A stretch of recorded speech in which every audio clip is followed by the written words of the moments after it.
And John, you're recording this, right? Yes.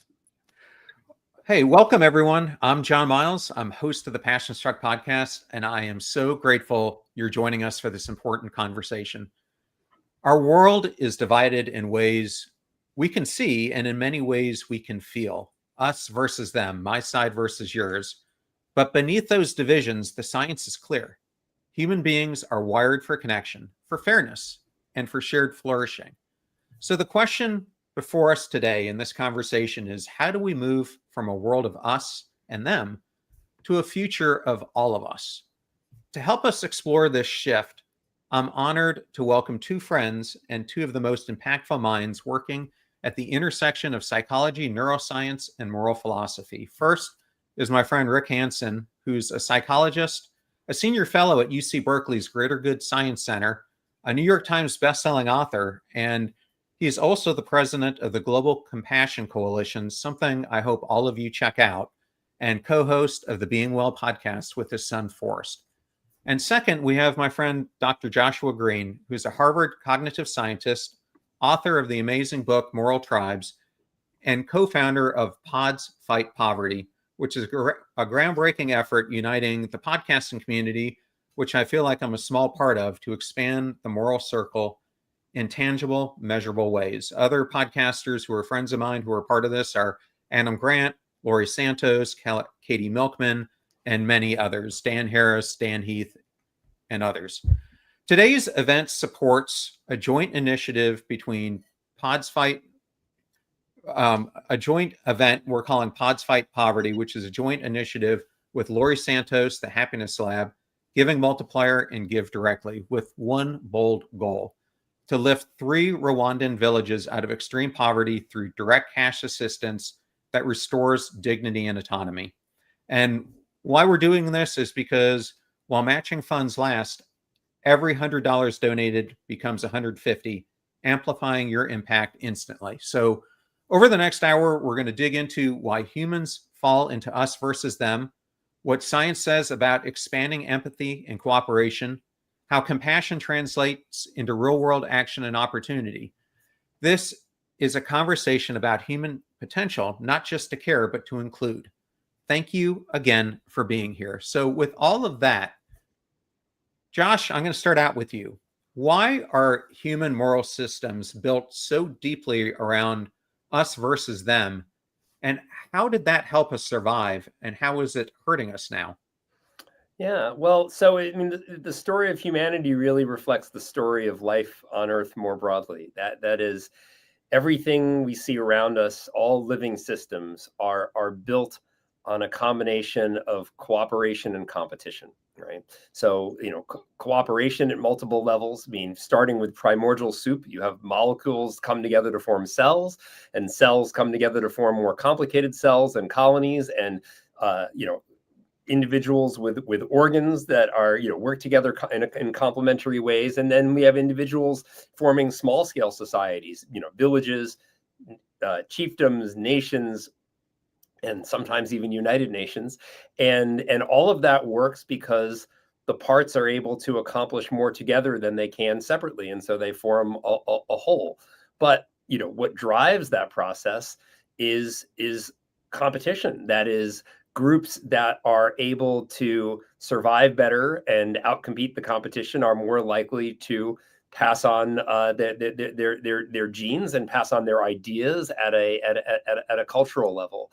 And so cooperation is built into humans. It's built into the way the cells in our bodies cooperate with each other, and it's built into the way that we cooperate with each other as individuals. And what we call morality, which has been my main topic of study for now, depending on you count, something like 30 years, is really a suite of psychological capacities that enable us to be cooperative. That's sort of the bright side. The dark side is that the reason this stuff evolved is because teamwork is a powerful weapon, either for direct confrontation or for out competing in a more peaceful kind of way. And as I see it, the sort of long-term challenge for our species is, can we take the cooperative apparatus that we've developed for life within the tribe and apply it in a broader way so that it doesn't it doesn't have to be a destructive force. Well, thank you for that, Josh. And Rick, I know a lot of your work deals with compassion. And one of the things that I love the Global Compassion Coalition is doing is creating compassion circles. And I wanted to ask, at a nervous system level, what happens inside of us when we sense we're part of the in-group versus the out-group? Well, first off, I wanted to say it's a pleasure to be here. And Josh, I've been a longtime admirer of your work, and I find it really quite haunting to feel within ourselves experientially. And I say this as a longtime therapist and a longtime, mindfulness kind of teacher, and also someone for a long time who was a very shy and dorky kid, very young going through school, who felt quite terrified by the groups and the alphas around me. And I was, a living laboratory of some of the things we're going to be talking about here.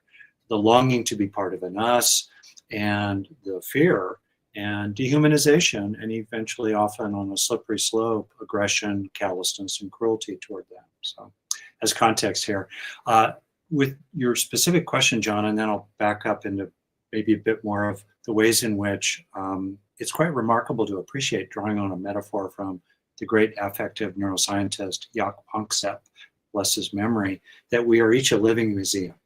We are each living in a body, as Josh was pointing out, that's the result of 3.5 billion or so years of life on the planet evolving, and 600 million years or so of an evolving nervous system, including the last only 3 million of those years in which the brain tripled in volume, which has a lot of implications. So one example, if you do experiments with people and you show them faces for maybe 1/10 of a second and you ask them what they see, if you speed up that interval, or shorten it, increasingly people cannot name what they see.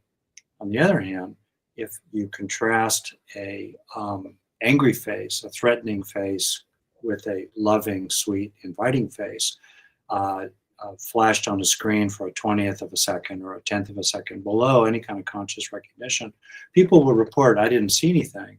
But if you have shown to them the angry face, their heart will start beating faster.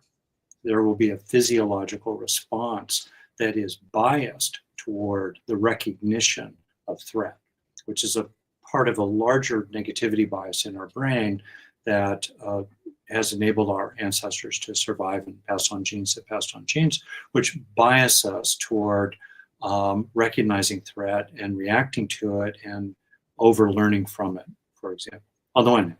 On the other hand, when people experience, for example, there's a recent meta-analysis in Psychological Bulletin that talked about how perceived social support is a major factor of physical health, mental health, improved performance in educational and occupational settings, and a major factor in reducing risk-taking behaviors in both Western and non-Western cultures. Wow, perceived social support. So we need to have the actual social support and the perception of it. And it's also true that when people perceive social support, neurologically, threat systems in the brain centered around parts of it, such as the amygdala, as Josh knows well, there are 2 of these, but they're spoken of in the singular, and other systems in the brain settle down. So we have both of those. And all of that is the result of the crucible of evolutionary pressures and what confers selective advantages.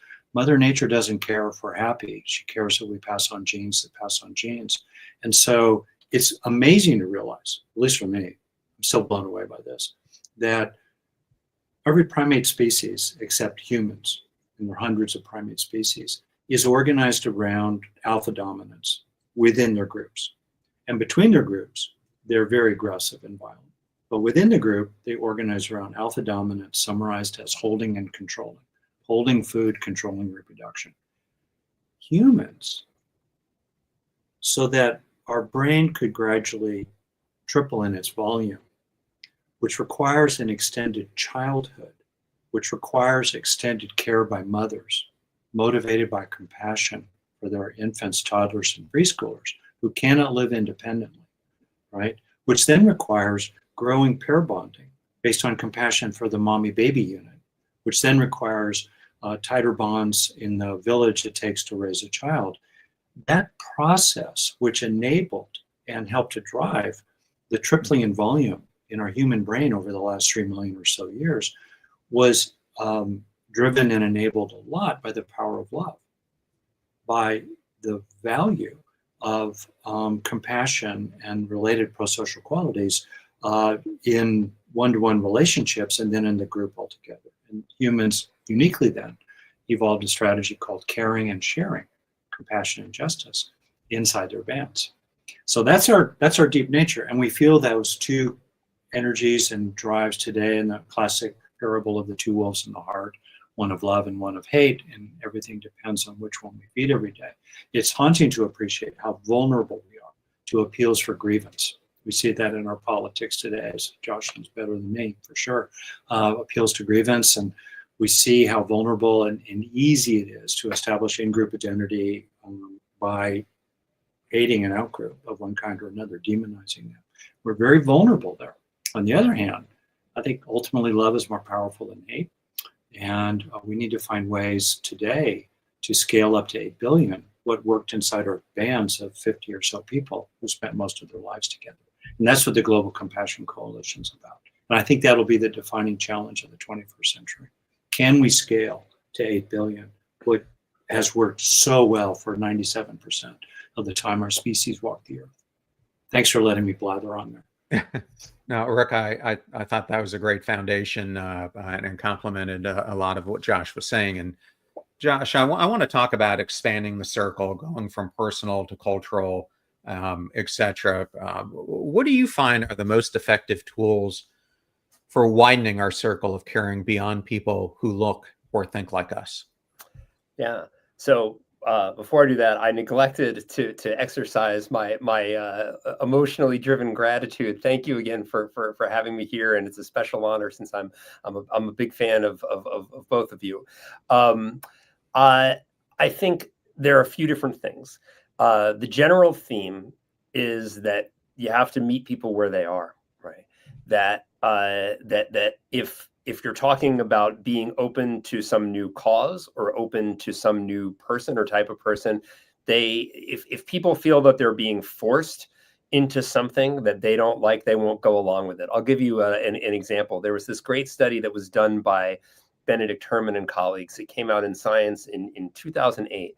They ran what are called public goods games. So this is essentially a multi-person prisoner's dilemma and a kind of cooperation sort of setup where everybody gets a certain amount of money. They can put their money into a common pool. Whatever gets put in gets doubled by the experimenters and then divided equally among everybody who participates. And there were plenty of places where people, they ran the exact same study in different cities around the world. And there are places like Denmark and Boston and St. Gallen in Switzerland where people right off the bat put lots of money in and cooperation stayed high. And as a result, people pulled out, made a lot of money. There are other places like Chengdu in China and Melbourne, Australia, where people put in sort of mid-levels to begin with, but then people could punish people who did not play the way that they liked, and the people who didn't put enough in got punished. And by the end, it looks just like Copenhagen, with people putting in lots of money. And then there were other places, including, say, Athens, Greece, which, you know, in many ways, the cradle of Western civilization, where cooperation levels were low at the beginning, and they stayed low throughout. And the research was like, well, what's going on in Athens? Where's the wisdom of Socrates here? And what they found was that some people were punishing, who didn't put money in the pool, were punishing the people who did put money in. And this is a sort of strange thing. They called this antisocial punishment. And they asked people, why are you doing this? And it was a kind of rejection of the setup, right? And it has to do with people's circle of comfort. So it's not that people in Athens in 2006 or whenever this was done are not nice people. They're not cooperative people, but it is a more closed culture where the way you end up having a relationship with somebody is you're introduced, this is my friend, this is my friend's cousin, my cousin's friend, right? And the idea of going to a room with a bunch of strangers, that maybe work well in Switzerland, but in Athens, it's too antiseptic. It doesn't feel like, it feels like it's being forced on them. And as a result, in that weird context, they came out behind. But if there was, let's say, some crisis in the community, that might be a more densely interconnected community where those people would be more willing to help each other out in an emergency than perhaps in other places. And so what you need to figure out is, how can you get people to take the next step?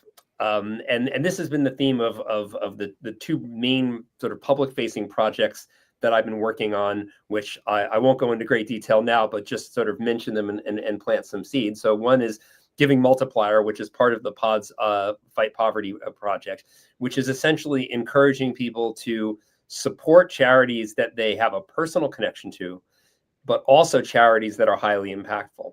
And this is a way of kind of building a bridge and expanding the circle in a way that feels comfortable to people. My other main sort of public-facing project is a game called Tango, which is a cooperative quiz game that you play with a partner who might be different from you. So Republicans and Democrats in the US, Arabs and Jews in Israel, Palestine, Hindus and Muslims in India, for example. And there, we're getting people to connect in a fun game-like context where there are prizes, and where you don't have to worry about having a big fight about ideology. The game is set up so that you can easily cooperate and use each other's knowledge and skills in a productive way. And so that's, I think, the general advice, I think, is you need to appeal to people's motivations as they already exist, and figure out how to turn that into a positive experience that makes people want to engage more widely. I want to go back to you, Rick, and talk about compassion for a second. So I know growing up and then serving in the military, I was kind of brought up to believe that compassion is soft.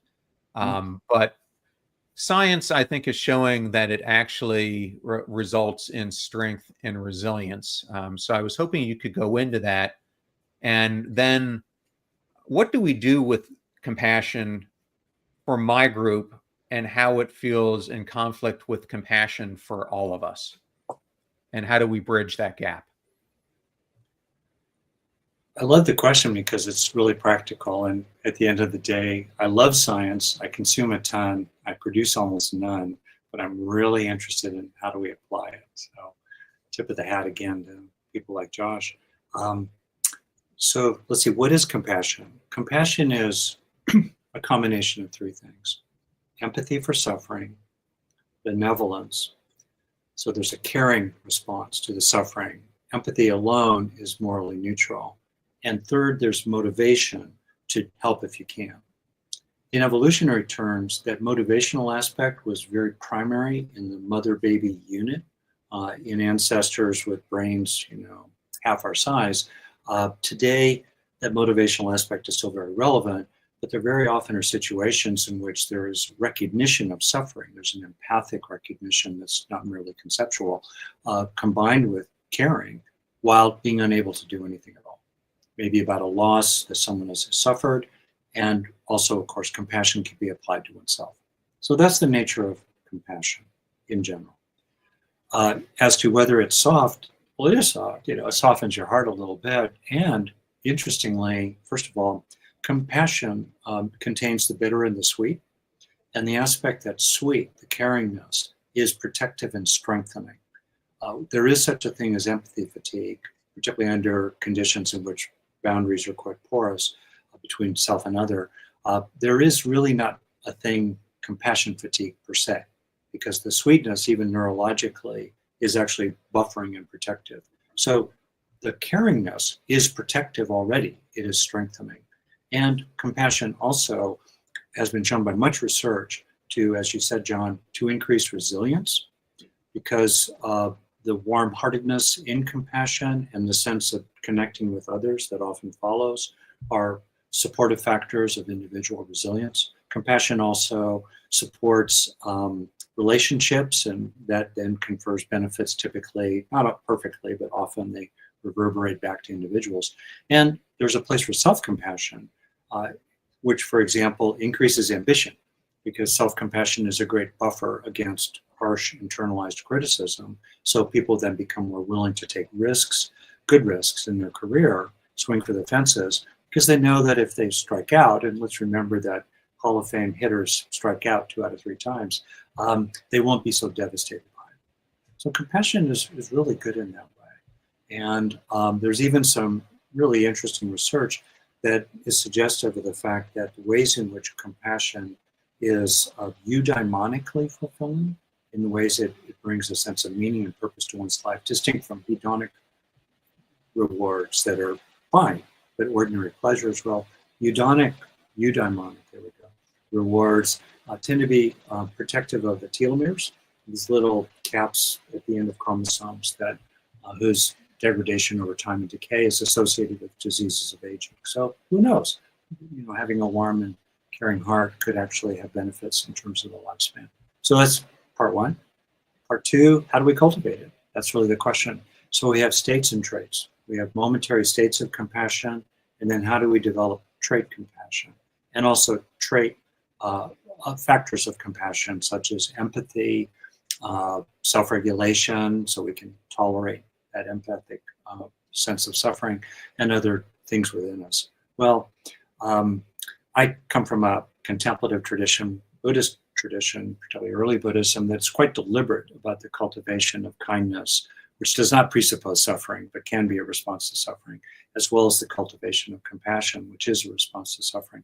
And people can deliberately cultivate it. And there's good evidence now that as people do deliberate training in cultivation, they report certainly increases in trait compassion, and then there's evidence for neurological changes, relatively lasting changes in the brain that underlie that development of greater trait compassion.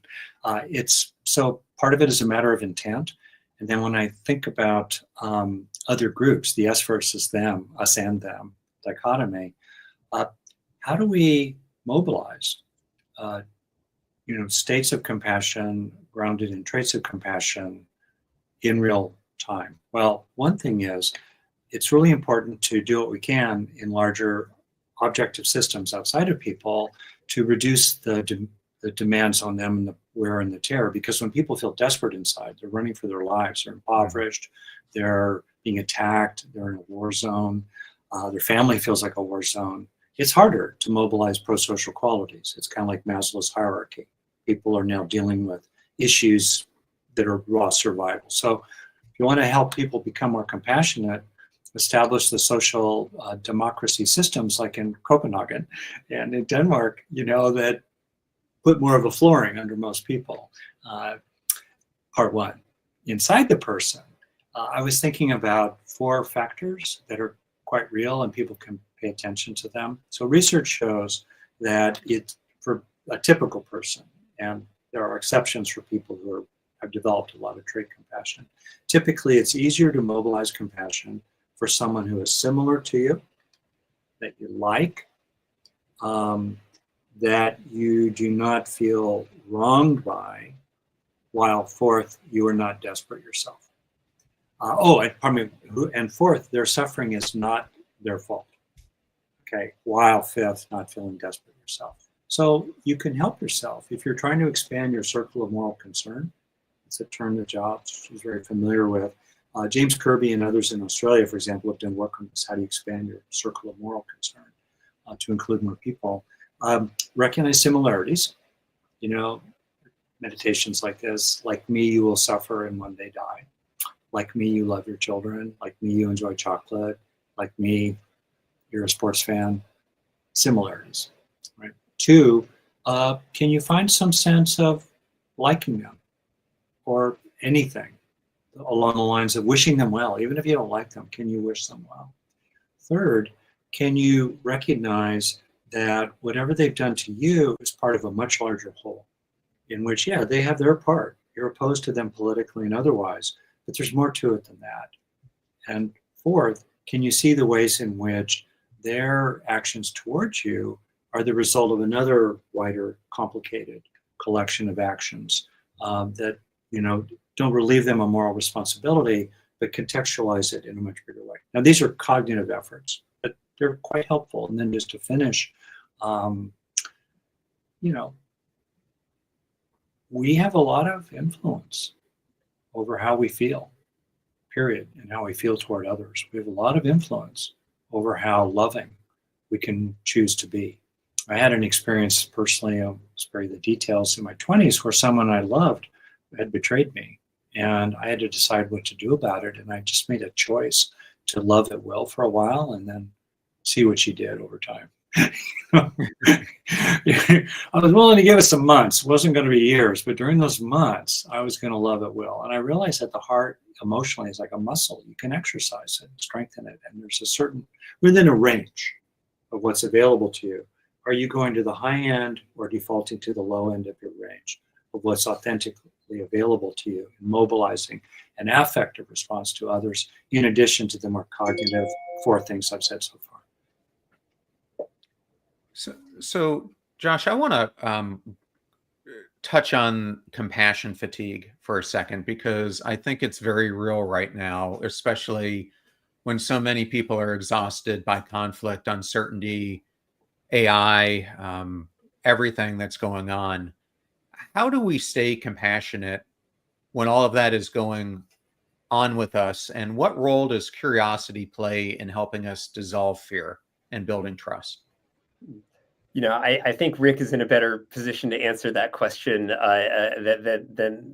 I am. So I'll pass it to him if he wants. I'll speak more from personal experience because it's not something that I directly research.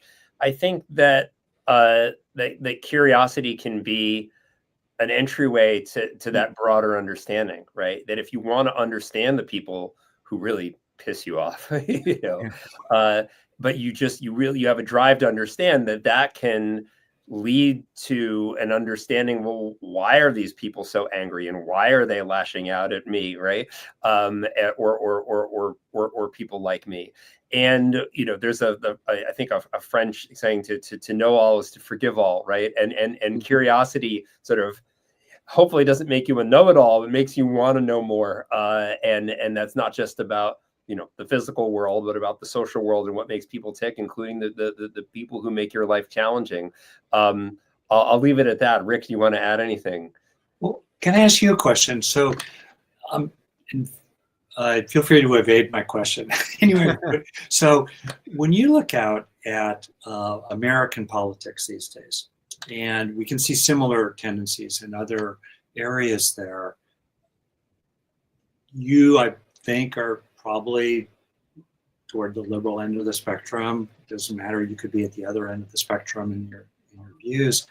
How do you personally practice with people that, from your standpoint, are morally corrupt and doing terrible things that hurt people? So to bring it home, I find this is one of the most interesting kind of questions when you get a bunch of talking heads, especially dudes, to like, oh, okay, that's great, I love your ideas. There's this classic line in psychoanalysis: the client doesn't need a new idea, they need a new experience. So I think getting at the experience here is really useful. Yeah. I just kind of wonder, Josh, with everything what do you do inside yourself about this? Yeah. Well, I will be honest. I mean, I'm living in a liberal bubble, right? I mean, I'm in Cambridge, Massachusetts, and at a left-leaning university. So I don't encounter a lot of people whose views are different from mine in a more right-leaning way. I actually end up in some cases often playing the conservative in the room because I might, be relatively more moderate or, open to compromise in a way that some people around me are not. But culturally, it's not so far off. So mostly, to the extent that I've dealt with this, even in a relatively local way, it's been more through my research and social impact ventures. And here I'm thinking of tango, which would require a little bit of explaining, and I don't want to usurp the answer to this question, but again, to just kind of plant a seed. I think that what makes people work is if you say, look, I know you're not a monster, and I know that you're not stupid, and we try to set up our interactions in our game so that right off the bat, everybody feels not just feels respected in two senses, in a moral sense and in a capabilities or intellectual sense. And I think you can't really have a meaningful connection unless that baseline level of trust and respect is there. You can't really build until you get that foundation in place, and that's part of our strategy. For me, it's been helpful to wish people well. Minimally, I wish that they not be harmed. Right? So that's a wish. There's a moral motivation there. And then it's been interesting to realize that, again, based on some neuroscience, that if we can warm up the circuitry, as it were, inside ourselves by starting with feeling cared about ourselves, we're part of a group, even if our affiliation is pretty minimal in our softball league or team and so forth, we're cared about ourselves, then we're able to care about others. And then in turn, for many people, the hardest of all is to bring that compassion to themselves. So I find that kind of warming up is really helpful. And then, meanwhile, I think it's also really important to bring in the dimension of self-interest. We have to take care of ourselves too. Autonomy supports intimacy. By taking care of ourselves, we're more able to be compassionate toward them. And so I think that anything we're saying about expanding the circle of us, so forth, does not mean being chumps ourselves. And it concludes the capacity to be a fierce advocate, to find an integration of kindness and assertiveness together as we stand up for ourselves. So that to me is really baked in, and it's important to appreciate. And I think it's also, being personal, some years ago I realized that my anger at other people was an affliction on me. And you may know that of all the 4 so-called negative emotions, categorically loosely, anger, sorrow, fear, and shame, the one of the 4 that's actually rewarding is anger. There's a mobilization of dopamine and norepinephrine in the brain. There's a Buddhist proverb that describes anger with its honey tip and poison bark. We just love it. We love getting righteous. I have it. You didn't know the righteous mind. That was Jonathan Haidt, I think. But anyway, the tendency toward righteousness. So we have to really beware, I think, the appeals of all that, and to reframe that if we let hatred in, if we let ourselves be hijacked by those righteous grievances, that's an affliction on us. And it's especially important to pay attention to that affliction because it can feel so rewarding. Yeah.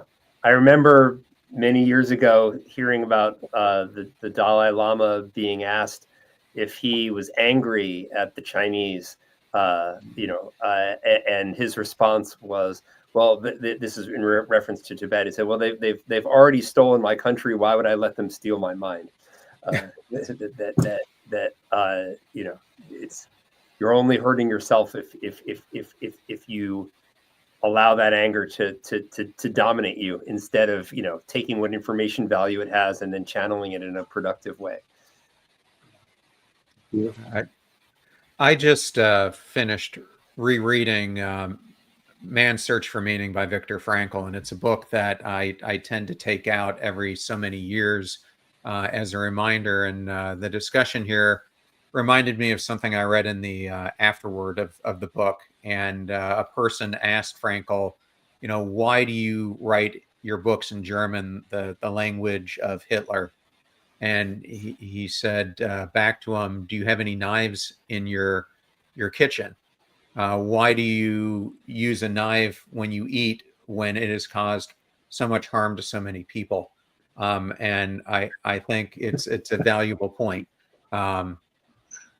But the other thing is, as I was reading the book, and I'm going to tie this in, is is Frankl talks about meaning and says that there are really three ways that people can find it, and says one of those is through work, another one of those is through proximity of love, so loving someone, caring for someone, and he says another one is through suffering. I wanted to ask, and maybe I'll ask you both this, as I was thinking about this, for some reason I started to think about Dacher Keltner and his work, whom I'm sure you both are very familiar with. And I started to think about moral beauty as you were both talking, because I think when we are cooperating with others, oftentimes we feel awe inside. And he found that moral beauty happens the most when we're expressing kindness or service or some type of reframing to another, either doing it ourselves or witnessing it from someone who's doing it to another. Do you think that moral beauty, Josh, I'll ask you first, could help scale cooperation at a societal level? Well, I think there's certainly an aesthetic dimension to things that build, right?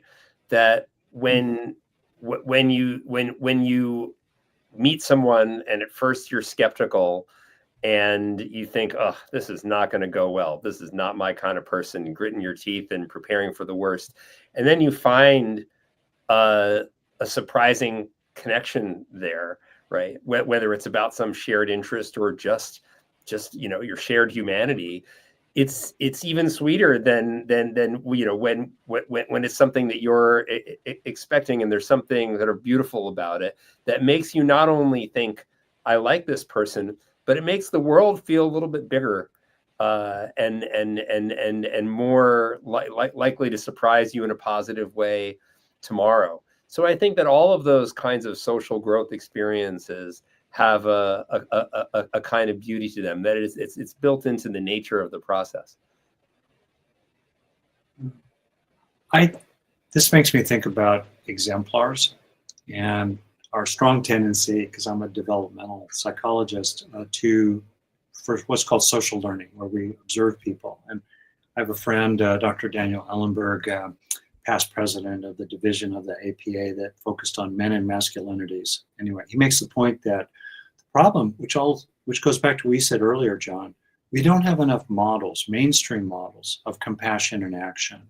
We don't have enough, macho men being compassionate. We don't have as much models of that, including in our politics and in business and so forth. And when we see someone like that, who is morally beautiful, like your comment about the Dalai Lama, considering everything that he and his people have had to deal with at the hands of the Chinese government, which I separate from the Chinese people, make a distinction there.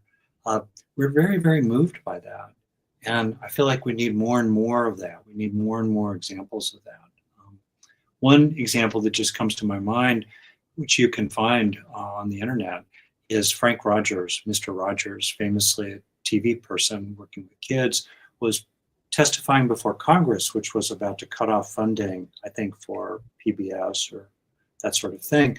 And a very hostile, I think it was a Republican congressman who was the chair of the committee at the time, was grilling Mr. Rogers, who then just did not get defensive and really spoke from his heart about the children in America who were benefiting from the show. And you could see that his embodiment of moral beauty there was deeply persuasive to that congressman, who was started on a righteous path this way, and he finished being a complete supporter. And things like that. So I look for more examples like that. And maybe that's an area of research for you, Josh, I don't know. But I am also looking for ways that you and I have talked about, John, to invest some money in social media and in influencers who can foreground more of these models, because I think we really need them. And it's our culture that's toxic right now in particular. As a quick sidebar, I had this interaction with Gabor Mate about this, and he said, as a physician and biologically trained person, if you take a species of bacteria from one petri dish and you put them in another petri dish, and they flourished in the first petri dish and they start to die in the second petri dish, you don't blame the bacteria. You look at the culture. And in much the same way, we need to look hard at our culture right now and look for ways to address toxic influences in it and to bring in more influences that are pro-social and healthy. Yeah, I want to go back to kids here for a second. I happened to read this pretty alarming article yesterday. There was this research study which included 17,000 fifth grade through 12th grade girls in the Girls Index, and it revealed this troubling trend in those adolescents. 60% of those girls reported that they don't say what they're thinking or disagree with others, even if they think they're wrong, because they want to be liked. They want to feel like they're part of the tribe that we've been talking about. And 17,000 kids is a lot to survey to get that statistic. So how do we teach expanding this moral circle that we've been talking about to kids, not just in theory, but in real world conflict that happens on the playgrounds at school, on screens, and in social media? I'm not sure which one of you would take it first, but it's a really interesting and important topic. Yeah. Are you guys parents? I am. We have a adult daughter and son. Yeah. I was surprised it was only 60%. I mean, I think this is something that we all do to some extent, right? And in some cases, it's not so bad. Tell me what you really think of this new outfit, right? There's a skillful kind of way of keeping your mouth shut, and then there are times when it can be really dangerous, right? And so the challenge is to give people the skills to know when it's constructive to speak up and speak your mind, and how to do it, right, in a way that is more likely to solve whatever problem you're voicing your opinion about, rather than just start a new fight to add on top of whatever the existing problem is. This is much more at the level of kind of interpersonal relations, and so I defer to Rick on all such things. But yeah, what are your thoughts here? Well, how about I take it before Rick? Yeah, please. Yeah. Because I have two kids, and one boy, one girl. They're both now adults. But what was alarming to me is that when they both hit middle school, this whole tribal instinct was really a big thing for each of them. My son experienced it when we lived in Austin, Texas, and my daughter experienced it when I lived in Tampa, Florida. So it doesn't depend. Geography didn't matter. My son was having a lot of pushback from his peer group because he joined band in a high school or in a middle school community in Austin that was very pro sports leaning. Not to say he wasn't a great athlete, because he just had a passion in a different area. And so a lot of his friends would bully him. And in the same way, I found my daughter experiencing this as well. And hers was more social bullying through apps than it was in-person bullying. But what I found is that in both cases, we had to kind of open their minds to realize that the people who were saying these things to them were hurting themselves, and they were lashing out because of their own insecurities, not because of what either one of them were doing. And so for me, it became a discussion that we were trying to get them to stay true for who they were, for their value system that we had worked so hard as parents to try to instill in them, and to be themselves and not feel like they had to wear a mask because someone was telling them not to feel accepted as they are. And I don't know if that resonates, but that's, as a parent, what I was trying to do. Yeah. Well, I relate to this question, and I've spent a lot of time in schools, actually, and there are definitely things we can do at the individual level, like you did with your kids, John. And there are programs in schools that increasingly, are helping kids to be bully-proofed and, to build up mindfulness and self-worth. And they often will use different words because those words even sound a little too left coasty for some people. You can do that. And I say, as a guy who spent a lot of time watching, what really goes down on the playground. And at the end of the day, those individual events and experiences occur inside of larger systems that often have a lot of hierarchical and cultural pressures in those systems that also have upstream causes in poverty, class, culture, racism and so forth, and then upstream pressures with their parents. So to address those systems, and this goes to the Global Compassion Coalition, et cetera, and what we're doing here with Pods Fight Poverty, to address these real issues, we have to move beyond the merely individual level. It's both and. We need to address and elevate individual consciousness. We need to help people have more beneficial states of being, and then help use tools from positive neuroplasticity to accelerate the internalization of those positive states so they become lasting, durable traits inside. We need to do that with individuals.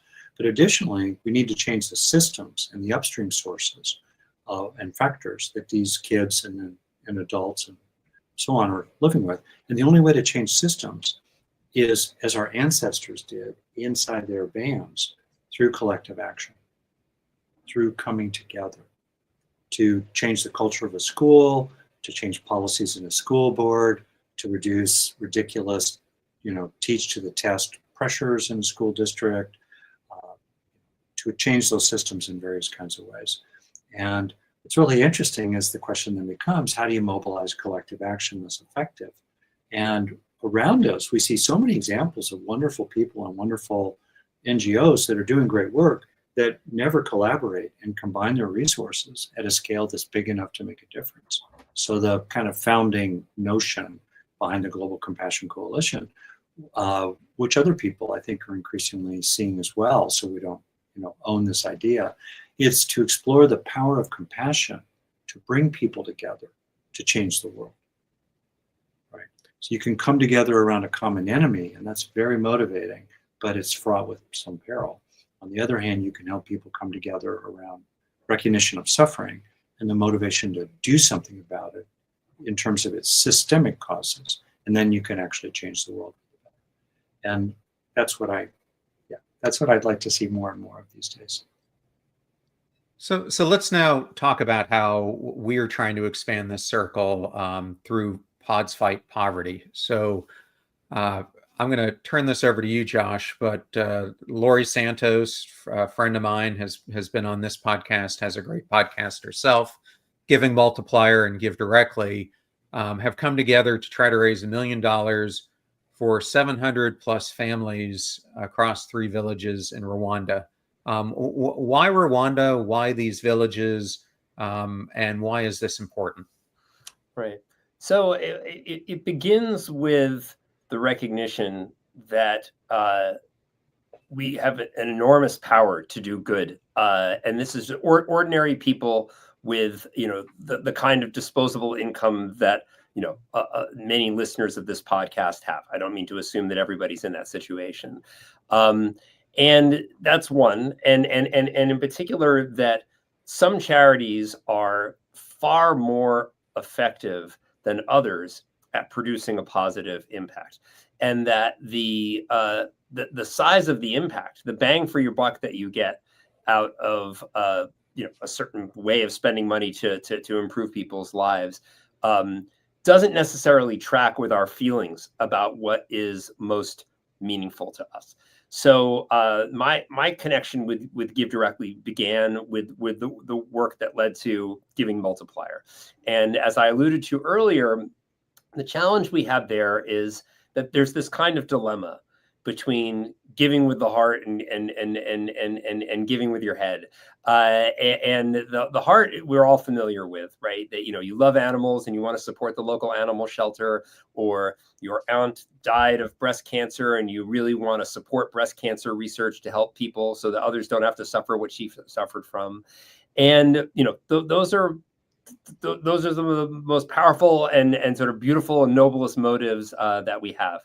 At the same time, the things that we're most compelled by are not necessarily the most effective. When I first learned about this, I thought, okay, well, a more effective charity might be like the difference between, someone who's very tall and someone who's not so tall, might be a difference of 50%. Someone who's really tall is 50% taller than a relatively short person.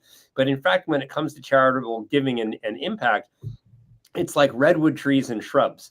That the most impactful charities can be over 100 times more impactful in terms of lives saved per dollar, or the amount of good it does to improve somebody's life.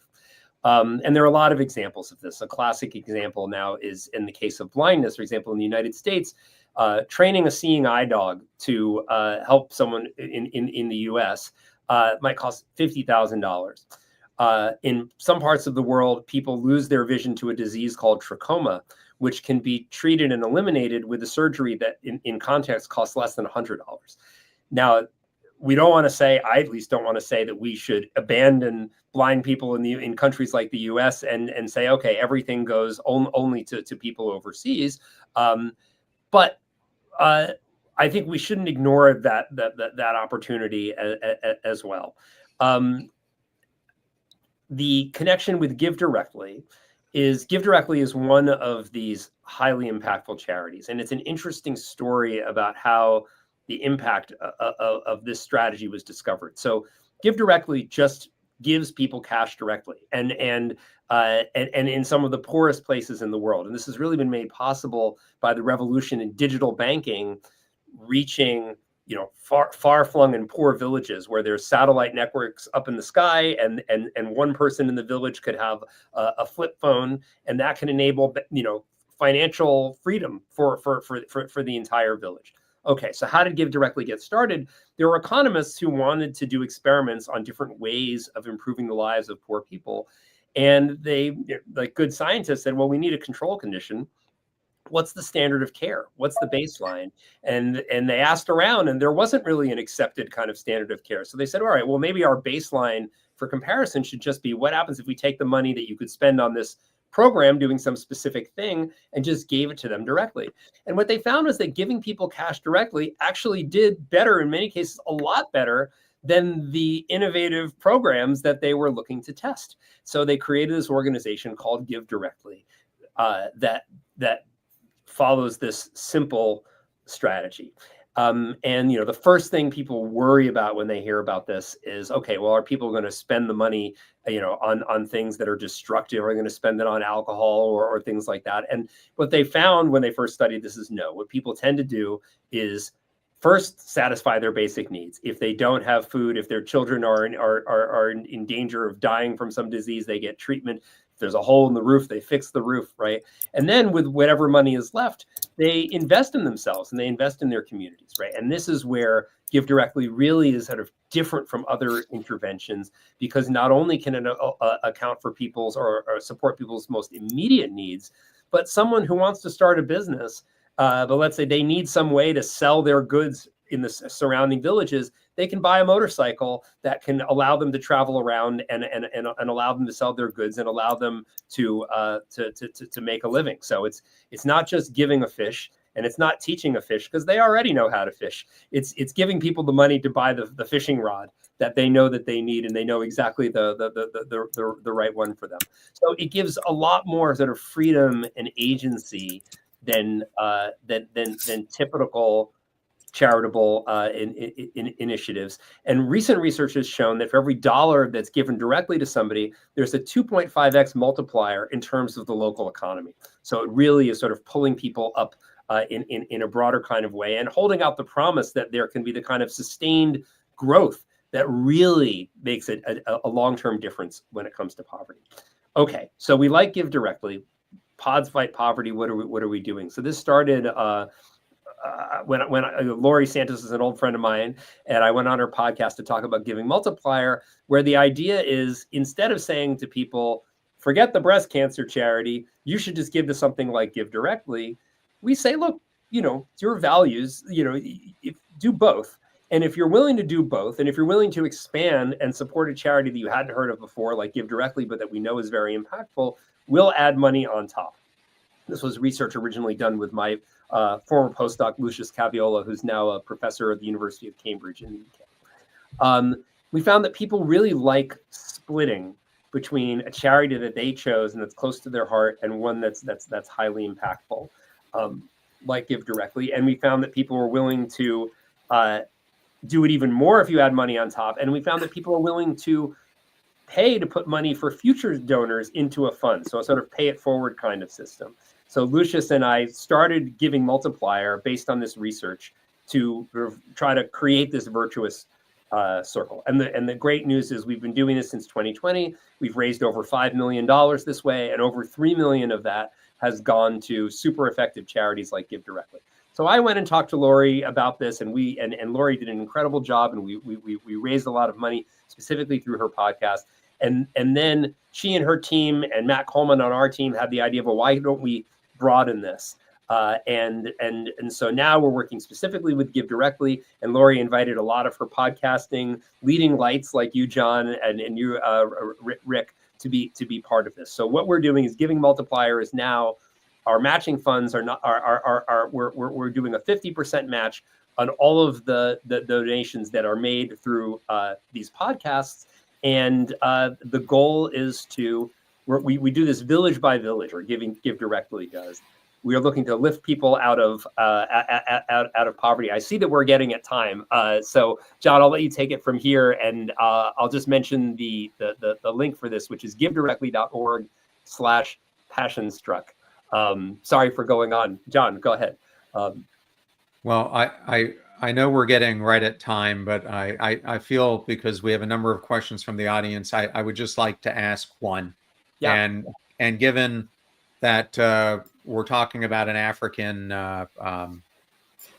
charity here, or benefiting charity, we have a question from Victor, who is in Nigeria, and he is asking, and I think I'm going to direct this at you, Rick.